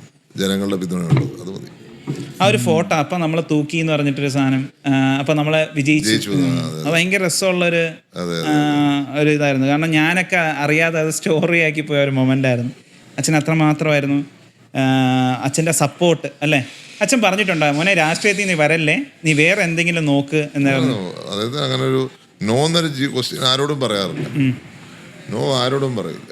അതുകൊണ്ട് എന്നോട് വരണമെന്ന് പറഞ്ഞിട്ടുണ്ടോ എപ്പോഴെങ്കിലും? ഒറ്റയ്ക്കിരുന്ന് സംസാരിച്ചു? ഒന്നും പറഞ്ഞിട്ടില്ല. വരണമെന്നും പറഞ്ഞിട്ടില്ല, വരണ്ടെന്നും പറഞ്ഞിട്ടില്ല. ഓരോരുത്തരുടെ ഇഷ്ടമല്ല, അത് നമ്മുടെ ഫ്രീഡത്തിന് വിട്ടു തന്നിട്ട്. ഓക്കെ. ഈ വീട്ടിൽ എന്തെങ്കിലും റെസ്ട്രിക്ഷൻസോ കാര്യങ്ങളോ അങ്ങനെ ചേച്ചിമാരോ? അങ്ങനെ റെസ്ട്രിക്ഷൻസ് ഒന്നുമില്ല. നമ്മൾ കെയർഫുള്ളായി ജീവിക്കണം എന്നുള്ളത് മാത്രമേ ഉള്ളൂ. സാർ, ഇപ്പോൾ കൂടുതൽ ആൾക്കാരും പറഞ്ഞു കേൾക്കുന്ന ഒരു സംഗതിയാണ് യുവത്വം പറഞ്ഞ രാഷ്ട്രീയത്തിൽ. ഇപ്പം നമുക്കെല്ലാവർക്കും അറിയാവുന്ന പോലെ ഈ കേരള നിയമസഭയിൽ 2026 ഇലക്ഷൻ കഴിഞ്ഞപ്പോൾ AD തോമസ് ആലപ്പുഴയിൽ നിന്ന് ഏറ്റവും പ്രായം കുറഞ്ഞ ഒരു MLA ആയിട്ട് മാറി, 30 വയസ്സ് പ്രായം. പക്ഷെ അതിന് മുന്നേ നടന്ന ലോക്കൽ ബോഡി ഇലക്ഷൻസ് എടുത്ത് നോക്കുമ്പോൾ നോർമലി നമ്മൾ കാണുന്നത് ഇച്ചിരി പ്രായം ചെന്ന ആൾക്കാരായിരിക്കും കൂടുതൽ മത്സരിക്കുന്നത്. പക്ഷെ എവിടെ നോക്കിയാലും ഈ പ്രായം കുറഞ്ഞ ആൾക്കാരാണ്. ആക്ച്വലി സാറിൻ്റെ അഭിപ്രായത്തിൽ യുവാക്കളാണോ രാഷ്ട്രീയത്തിൽ വരേണ്ടത്? എല്ലാവരും ഉണ്ടാവണം, പ്രായമുള്ളവരും വേണം. ഇപ്പം ഒരു വീട്ടിൽ പയ്യൻ കുട്ടിയായിരുന്ന ആള് ചെറുപ്പമായെന്ന് വെച്ച് അപ്പനെയും അമ്മയും പുറത്താക്കാൻ പറ്റുമോ? ഇല്ല. അതേപോലെ രാഷ്ട്രീയത്തിൽ ഉള്ളവരും വേണം, സീനിയേഴ്സ് ആയിട്ടുള്ളവരും വേണം, പുതിയതായിട്ടുള്ളവരും വരണം. അങ്ങനെയാണ് എൻ്റെ കാഴ്ച. ഈ രാഷ്ട്രീയത്തിൽ വരുമ്പോഴേ ഈ വിദ്യാഭ്യാസ യോഗ്യത ഒരു മാനദണ്ഡമാണോ? അത് ഇപ്പം മാനദണ്ഡം തന്നെയാണ്. വിദ്യാഭ്യാസം ഇല്ലാതെ അത് പലപ്പോഴും ചിലപ്പോൾ നമുക്ക് നല്ല ലീഡേഴ്സിനെ കിട്ടിയിട്ടുണ്ട്. വിദ്യാഭ്യാസമൊന്നും പ്രശ്നമല്ല. ഫോർ എക്സാമ്പിൾ കാമരാജ്, വിദ്യാഭ്യാസമൊന്നും കാര്യമായിട്ടില്ല, പക്ഷെ അദ്ദേഹം ഇന്ത്യയുടെ പ്രധാനമന്ത്രിയെ നിയന്ത്രിക്കുന്ന ആളായിരുന്നു. അങ്ങനെയുള്ളൊരു ലീഡറായിരുന്നു. അപ്പം വിദ്യാഭ്യാസ യോഗ്യത ഇന്ന് പക്ഷേ അനിവാര്യമാണ്. ഇന്ന് നടക്കുന്ന കാര്യങ്ങൾ കാണുമ്പോൾ എന്തായാലും വിദ്യാഭ്യാസം അനിവാര്യമായിട്ടാണ് തോന്നുന്നത്. സാർ, ഈ വിദ്യാഭ്യാസത്തിൻ്റെ കാര്യം പറഞ്ഞുകൊണ്ടാണ് ഇപ്പോൾ 2023-24 ആ ഒരു ഇതെടുത്ത് നോക്കുകയാണെന്നുണ്ടെങ്കിൽ 25 വെച്ച് കമ്പയർ ചെയ്യുമ്പോൾ ഏതാണ്ട് 7 മുതൽ 9% കുട്ടികളാണ് കൂടുതലായിട്ട് വിദേശ രാജ്യങ്ങളിൽ പഠിക്കാനായിട്ട് പോകുന്നത്. ഇപ്പോൾ സാറും വിദേശ രാജ്യത്ത് പോയി പഠിച്ചിട്ട് വന്ന ഒരാളാണ്, വലിയ വലിയ ക്വാളിഫിക്കേഷൻസ് ഉള്ള ഒരാളാണ്. ഞാൻ പഠിച്ചോ ചോദിച്ചാൽ അങ്ങനെ പഠിച്ചിട്ടില്ല. എനിക്ക് വലിയ ആഗ്രഹമൊക്കെ ഉണ്ടായിരുന്നെങ്കിലും പക്ഷെ അവസാനം പഠിത്തം നടന്നപ്പോൾ മൊത്തം പഠിത്തവും ഇന്ത്യയിലായിരുന്നു. 2 ആഴ്ച വെച്ച് 2 സമ്മർ കോഴ്സ്. അപ്പം അത് ലണ്ടൻ സ്കൂൾ ഓഫ് എക്കണോമിക്സ് ചെയ്തിട്ടുണ്ട്. എന്ന് മാത്രമേ ഉള്ളൂ. അങ്ങനെ വിദേശ രാജ്യത്ത് പഠിച്ചോന്ന് ചോദിച്ചാൽ അങ്ങനെ ഡിഗ്രി എനിക്ക് കിട്ടിയിട്ടില്ല. ഈ സമ്മർ സ്കൂൾ എന്നുള്ളത് ഡിഗ്രി അല്ല, അതൊരു കോഴ്സാണ്. അപ്പൊ എനിക്ക് ഇന്റർനാഷണൽ റിലേഷൻസ് ഭയങ്കര ഇഷ്ടമായുണ്ട്, അത് ചെയ്യണമെന്ന് ആഗ്രഹം കൊണ്ട് ഞാൻ ചെയ്തതേ ഉള്ളൂ. ഇപ്പം നമ്മുടെ കേരളത്തിലെ വിദ്യാഭ്യാസ സംവിധാനം വെച്ച് കമ്പയർ ചെയ്യുമ്പോൾ സാറിന് എന്താണ് ഫീൽ ചെയ്തിട്ടുള്ളത്? പുറത്തുള്ള വിദ്യാഭ്യാസമാണോ നല്ലത്, അതോ നമ്മുടെ കേരളത്തിലുള്ളതാണോ നല്ലത്? ഇപ്പോൾ ഇവിടുത്തെ രാഷ്ട്രീയവൽക്കരണം നമ്മുടെ വിദ്യാഭ്യാസ മേഖലയെ തകർത്ത് കളഞ്ഞിരിക്കുക. വിദ്യാഭ്യാസം ആവശ്യമാണ്, വിദ്യാഭ്യാസത്തിൽ രാഷ്ട്രീയം ആവശ്യമാണ്. പക്ഷെ വിദ്യാഭ്യാസത്തിൽ ഇപ്പോൾ നടക്കുന്ന രാഷ്ട്രീയം ആ മേഖലയെ തകർത്ത് തരിപ്പണമാക്കി. ഇപ്പം നമ്മുടെ ചെറുപ്പക്കാർക്ക് ഇവിടെ ജോലി എടുക്കാനോ പഠിക്കാനുള്ള സാഹചര്യം ഇവിടെ ഇല്ല. അതുകൊണ്ട് കേരളത്തിന് പുറത്താണ് ഇപ്പോൾ മികച്ച വിദ്യാഭ്യാസം ഉള്ളത്. സാറേ, പിന്നെ ചോദ്യങ്ങളൊക്കെ കുറേ ഇങ്ങനെ സംസാരിച്ചു അങ്ങോട്ടും ഇങ്ങോട്ടും പറഞ്ഞിരിക്കുകയാണ്. അതിൻ്റെ ഇടയിൽ എനിക്ക് പറയാനുള്ള നമ്മുടെ അജിത്തെ, നമ്മുടെ മാന്ത്രിക കൈയുണ്ട്. പുള്ളിയെ വിളിച്ചു കഴിഞ്ഞാൽ പുള്ളി കൈ മാത്രമേ ഈ വീഡിയോയിൽ വരാറുള്ളൂ. അപ്പൊ പുള്ളിയാണ് ഈ ഫുഡൊക്കെ കൊണ്ടുവരുന്നത്. പുള്ളിയുടെ മുഖം ഒന്ന് കാണിച്ചു തരാം. വേണ്ട പുള്ളി ഇനി ഈ വീഡിയോ കണ്ടുകൊണ്ടിരിക്കുന്നവർ പലരും വന്ന് പുള്ളിയെടുത്ത് ഫുഡ് കഴിക്കും അവസാനം. അങ്ങനെ അപ്പം സാറേ കൈ മാത്രമേ കാണുള്ളൂ എപ്പോഴും വീഡിയോയിൽ. അപ്പോൾ അത് ജ്യൂസ്, പിന്നെ ഇവിടുത്തെ സ്പെഷ്യൽ അർബൻ സ്പേസിലെ സ്പെഷ്യൽ ടിക്കയാണ് സാർ, അത് കഴിച്ചു നോക്കണം. സാറേ, എല്ലാ ജോലികൾക്കും അതിൻ്റെതായിട്ടുള്ള സാലറി കാണും. എനിക്ക് അറിയാനുള്ളൊരു ക്യൂരിയോസിറ്റിയിൽ ചോദിക്കുകയാണ്, MLA-യുടെ ഒരു സാലറി ഒക്കെ എത്ര വരും സാർ, പാക്കേജ് ഒക്കെ? 70. അതിപ്പം വല്ലതും കൂടാനോ അതിലിപ്പം പെർഫോമൻസ് അനുസരിച്ച് ഹൈക്ക് വരാനോ അങ്ങനെ വല്ല സാധ്യത? പെർഫോമൻസ് അനുസരിച്ചുള്ള ഹൈക്ക് ഒന്നല്ല, സ്വാഭാവികമായിട്ടും എനിക്ക് തോന്നുന്നു ഇപ്പം 10 വർഷത്തോളമായി ഇതിന് ഹൈക്ക് വന്നിട്ട്. സ്വാഭാവികമായിട്ടൊരു ഹൈക്ക് വരേണ്ടതാണ്. പക്ഷെ അത് ഇപ്പോഴത്തെ ഒരു സാഹചര്യത്തിൽ അത് ചെയ്യുന്നത് ശരിയല്ല എന്നുള്ളതാണ് നമ്മുടെയൊക്കെ ഒപ്പീനിയൻ. സാർ ഒരു MLA ആണ്. അപ്പോൾ നിയമസഭയിൽ ശരിക്കും നമ്മളൊക്കെ ലീവ് എടുക്കാൻ നമ്മളെ ഹെഡിൻ്റെ അടുത്ത് നമ്മൾ ചോദിക്കേണ്ടി വരും പെർമിഷൻ. ഒരു 2 ദിവസം ലീവ് അല്ലെങ്കിൽ 5 ദിവസം ലീവ്. നിങ്ങൾക്ക് എങ്ങനെയാണ് ഈ പെർമിഷൻ ഒക്കെ എടുക്കേണ്ടി വരും? ലീവ് എടുക്കാനുള്ള സാഹചര്യം ഇപ്പം ഇല്ല. ലീവ് ഇല്ല ഇപ്പം. 24 hours എങ്കിൽ 24 hours. അതിപ്പോൾ നിയമസഭയിൽ മാത്രമല്ലല്ലോ നമ്മുടെ ജോലി, ജനങ്ങളിലേക്ക് ഇറങ്ങുമ്പോൾ നമുക്ക് ലീവില്ല, എന്തായാലും ലീവ്. അപ്പോൾ നിങ്ങൾ എന്തെങ്കിലും ഒരു ഒക്കേഷൻ അല്ലെങ്കിൽ എന്തെങ്കിലും ഒരു അത്യാവശ്യം വരുമ്പോൾ അല്ലെങ്കിൽ ഒരു ട്രിപ്പോ അല്ലെങ്കിൽ ഒന്ന് കറങ്ങാനോ അങ്ങനെയെങ്കിലും ഒരു 3 ദിവസമോ 4 ദിവസമോ എടുക്കണമെങ്കിൽ നിങ്ങൾ ആരുടെ അടുത്താണ് പെർമിഷൻ ചോദിക്കുക? അങ്ങനൊരു പെർമിഷൻ്റെ ആവശ്യമില്ലല്ലോ, സ്വാഭാവികമായിട്ടും നമുക്ക് പോകാന്നുള്ളൊരു അസംബ്ലി സെഷൻ നടക്കുമ്പോഴുള്ള ബുദ്ധിമുട്ടേ ഉള്ളൂ. അല്ലാത്തപ്പോൾ നമുക്കിപ്പോൾ ഒന്ന് ബ്രേക്ക് എടുക്കണമെന്ന് വെച്ചാൽ ബ്രേക്ക് എടുക്കാൻ സാധിക്കും. ഇതിൽ ഈ മെമ്മോ കിട്ടുന്ന പരിപാടി വല്ലതും ഉണ്ടോ? അത് കയ്യിലിരിപ്പ് ശരിയാണെങ്കിൽ മെമ്മോ ഒന്നും കിട്ടത്തില്ല. അതിന് റൂൾസ് ആൻഡ് റെഗുലേഷൻസ് അങ്ങനെ വല്ലതും ഉണ്ടോ സാർ നിയമസഭയിൽ? അങ്ങനെ റൂൾസ് ആൻഡ് റെഗുലേഷൻസ് വെച്ചാൽ നമുക്കിപ്പോൾ പാർട്ടി വിപ്പുണ്ട്. വോട്ടിംഗ് വരുമ്പോൾ വിപ്പ് അനുസരിച്ച് വോട്ട് ചെയ്യുക. ഞങ്ങൾക്ക് വിപ്പ് തന്നിരുന്നു സ്പീക്കർ തെരഞ്ഞെടുപ്പിൽ, അപ്പോൾ അതനുസരിച്ച് വോട്ട് ചെയ്തു. ഇപ്പം നാളെ ഡെപ്യൂട്ടി സ്പീക്കർ തെരഞ്ഞെടുപ്പാണ്, അതനുസരിച്ച് നമ്മൾ വോട്ട് ചെയ്യണം. അത്രയും വേറെ ഒന്നുമില്ല. സാർ ഇപ്പോൾ കണ്ടുവരുന്നൊരു ട്രെൻഡാണ്, പല മുതിർന്ന റിട്ടയർഡ് IAS ഓഫീസേഴ്സും ഹൈ റാങ്കിലിരുന്ന ബ്യൂറോക്രാറ്റ്സും അവർ റിട്ടയർമെൻറ്റ് കഴിഞ്ഞതിന് ശേഷം ഇപ്പോൾ കൊടുക്കുന്ന പല ഇൻ്റർവ്യൂവിലും പൊതുവേ പറയുന്ന ഒരു ഡയലോഗാണ്, the British government can do anything except making a man a woman a man. അതായത് ലെജിസ്ലേച്ചറിന് ഈ പറഞ്ഞതുപോലെ അവരെക്കാട്ടിലും പവർ ഉള്ളതുകൊണ്ട് അവർ കൊണ്ടുവരുന്ന പല കാര്യങ്ങളും അവർക്ക് പ്രോപ്പറായിട്ട് നടപ്പിലാക്കാൻ പറ്റുന്നില്ല. ഇൻ കേസ് അവരത് ഓപ്പണായിട്ട് അവരുടെ ഫയലിൽ എഴുതി വെച്ച് കഴിഞ്ഞാൽ അവരെ ഒരു സൈഡിലോട്ട് അങ്ങ് മാറ്റിയിരുത്തും. ഇപ്പോൾ പല റിട്ടയർഡ് ആയിട്ടുള്ള പല പല സ്ഥാനങ്ങളിൽ ലൈക്ക് പല വലിയ വലിയ മേഖലയുടെ ഡയറക്ടറായിട്ടിരുന്ന ആൾക്കാരും പറയുന്ന അതേ സെയിം ഡയലോഗാണ്. അപ്പോൾ ഇത് സത്യമാണ്, ലൈക്ക് ലെജിസ്ലേച്ചർ ഈ പറഞ്ഞതുപോലെ അവർക്കൊരു വിലങ്ങുതടിയായിട്ട് നിൽക്കാറുണ്ടോ? ഒരിക്കലുമില്ല. ലെജിസ്ലേച്ചർ അങ്ങനെ ആർക്കും വിലങ്ങുതടിയായിട്ട് നിൽക്കാറില്ല. ജനങ്ങളുടെ ബിൽ, ആ ബിൽ നടപ്പിലാക്കിയാണ് ലെജിസ്ലേച്ചറിന്റെ ഉത്തരവാദിത്വം. അത് ലെജിസ്ലേച്ചർ കഴിഞ്ഞ കാലങ്ങൾ നടത്തിയിട്ടുണ്ട്, ഇനിയും നടപ്പിലാക്കും. ജനങ്ങൾക്ക് വേണ്ടിയിട്ടാണ് ലെജിസ്ലേച്ചർ. ജനങ്ങളല്ലേ തിരഞ്ഞെടുക്കുന്നത്. അതെ, അവർക്ക് വേണ്ടെന്ന് വെച്ചാൽ അപ്പം ഞങ്ങളെല്ലാം പുറത്തല്ലേ. അങ്ങനെയാണെന്നുണ്ടെങ്കിൽ ഇൻ ഫ്യൂച്ചർ മനുഷ്യന് ഏറ്റവും കൂടുതൽ വാല്യൂ കൽപ്പിക്കാൻ പോകുന്ന ടൈമാണ്. സോ അങ്ങനെയാണെന്നുണ്ടെങ്കിൽ ഈ പറഞ്ഞതുപോലെ നമ്മുടെ പുതിയ UDF സർക്കാർ വന്ന സമയത്ത് കേരയിൽ പദ്ധതി അങ്ങ് ഇല്ലാണ്ടാക്കുകയാണ്. So as a common man സാറിന് എന്താണ് തോന്നിയിട്ടുള്ളത്? ലൈക്ക് ഈ കേരയിൽ പദ്ധതി ആവശ്യമായിരുന്നു, അല്ലെങ്കിൽ ഇത് റദ്ദ് ചെയ്യേണ്ട ആവശ്യം ഉണ്ടായിരുന്നോ? അല്ല, അതിന് ഇപ്പം ഏത് പദ്ധതി നടപ്പിലാക്കണമെങ്കിലും കേരളത്തിൽ കൺസെൻസസ് ആണ് ഏറ്റവും ബെസ്റ്റ്. ഇപ്പം മെട്രോ നടപ്പിലാക്കി, ആരെങ്കിലും കംപ്ലൈന്റ് പറഞ്ഞോ? എന്നാലും കംപ്ലൈന്റ് പറയുന്ന ആൾക്കാരൊക്കെ ഉണ്ടാവൂലേ? ആരെങ്കിലും കംപ്ലൈന്റ് പറഞ്ഞോ? ആരെങ്കിലും ഇപ്പം മെട്രോയുടെ കുറ്റി വലിച്ചറിഞ്ഞോ? ആരെങ്കിലും പറഞ്ഞോ ഇത് വേണ്ട, ഞങ്ങൾക്ക് കൊച്ചിയിൽ മെട്രോ വേണ്ടെന്ന് ആരെങ്കിലും പറഞ്ഞില്ലല്ലോ. അതാണ് ഭരണ പാടവം. ആ പാടവം UDF സർക്കാർ കാണിച്ചു.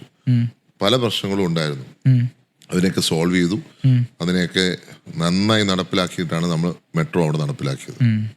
അതുപോലെ നടപ്പിലാക്കിയത് കേരളയിൽ നടന്നേനെ. ഇത് അങ്ങനെയല്ലല്ലോ. ലോജിക്ക് ഇല്ലാതെ ആൾക്കാരെ കൺസെൻസ് ഉണ്ടാക്കാതെ ഏകപക്ഷീയമായി പോയാൽ ഇത് കേരളമാണെന്ന് ഓർത്തോളൂ എന്ന് മാത്രമേ എനിക്ക് പറയാനുള്ളൂ. ഇപ്പൊ നാളെ ഈ UDF സർക്കാരാണെങ്കിലും ഒരു പദ്ധതി നടപ്പിലാക്കണം, ഒരു പ്രശ്നമില്ല. എല്ലാവരോടും സംസാരിച്ച് കാര്യങ്ങൾ മനസ്സിലാക്കി കൊടുത്ത് ചെയ്യുവാണെങ്കിൽ ആൾക്കാർ സമ്മതിക്കും. ആരും ഇവിടെ പദ്ധതിക്ക് എതിരൊന്നുമല്ല. പക്ഷെ ഗെയില് വന്നപ്പോൾ എന്നടി ബോംബാന്ന് പറഞ്ഞവരാ, നിങ്ങളുടെ വീടിനടി ബോംബാന്ന് പറഞ്ഞവരാ. ഇന്ന് അവിടെ അതൊന്നും വകവയ്ക്കാതെ പൈപ്പ് ലൈൻ എടുത്തവരുടെ വീട്ടിലൊന്നും ഗ്യാസ് കട്ട് ചെയ്തിട്ടില്ല, ഗ്യാസ് കുറഞ്ഞു വന്നിട്ടില്ല. ബാക്കിയുള്ളവർക്കെല്ലാം വില കൊടുത്ത് സിലിണ്ടർ മേടിക്കേണ്ടി വന്നു. അതേ വ്യക്തികൾ കേരളയുടെ പേരിൽ നടത്തിയ നാടകം,